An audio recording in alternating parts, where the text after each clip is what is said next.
আজকে আমরা সেই ঢাকার আলোচিত মাদক সম্রাট ল্যাংড়া রুবেল তাকে গ্রেপ্তারের বিষয় এবং তার একটি শুটিং ইনসিডেন্টের বিষয়ে ব্রিফ করার জন্য আপনাদেরকে এখানে স্বাগত জানাইছি। আপনার আমার সঙ্গে আছেন আমার জয়েন্ট কমিশনার এবং ডিসি মিরপুর এবং এডিসি মিরপুর। আপনারা অবগত আছেন যে গত 7/8/2026 তারিখ বেলা অনুমান 5:30 ঘটিকায় ডিএমপি ঢাকার পল্লবী থানাধীন সেকশন 11 ব্লক বি 2 নম্বর রোডে ইমনের চায়ের দোকানের সামনে একটি গোলাগুলির ঘটনা ঘটে। উক্ত ঘটনায় ভিকটিম আলমগীরের পেটে এবং মাথায় গুলিবিদ্ধ হয়। একই ঘটনায় জ্যোৎস্না নামে জনৈক মহিলা, পথচারী মহিলা পায়ে গুলি লেগে আঘাতপ্রাপ্ত হন। এ বিষয়ে ভিকটিমের স্ত্রী রিনা আক্তার পল্লবী থানায় বাদী হয়ে একটি মামলা দায়ের করেন। এই মামলা শুটিং ইনসিডেন্টের পর হইতেই ডিবির মিরপুরের একটি চৌকস টিম মামলা ঘটনা সংক্রান্তে ছায়া তদন্ত শুরু করে।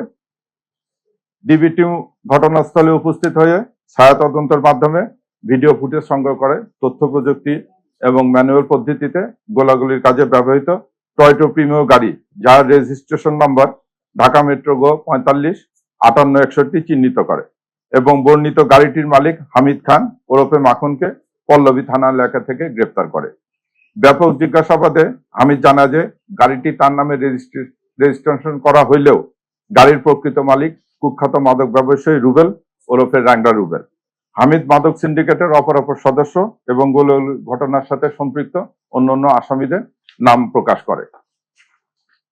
তার তথ্যের ভিত্তিতে ল্যাংড়া রুবেলের সহযোগী পারভেজ এবং রাব্বিকে পল্লবী থানাধীন কালসি এলাকা হইতে গ্রেপ্তার করা হয়।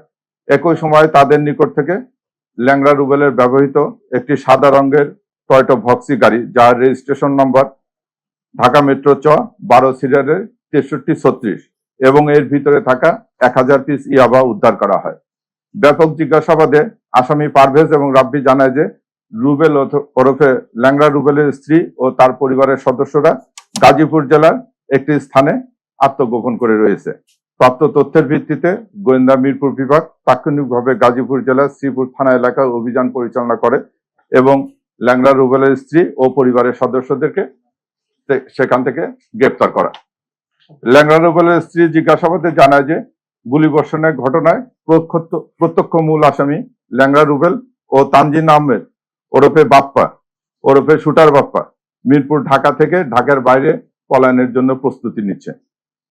উক্ত তথ্যের ভিত্তিতে তাৎক্ষণিকভাবে ডিবির অপর টিম রূপনগর থানাধীন ইস্টার্ন হাউজিং এর পাশে বেরিবেদ এলাকা থেকে গুলির ঘটনায় ব্যবহৃত লাল রঙের টয়োটা প্রিমিও গাড়ি, যার রেজিস্ট্রেশন নম্বর ঢাকা মেট্রো গ 455861 যোগে পালিয়ে যাওয়ার সময় ল্যাংড়া রুবেল অথবা ওরফে রুবেল ও বাপ্পা ওরফে শুটার বাপ্পাকে ডিবি গ্রেপ্তার করে।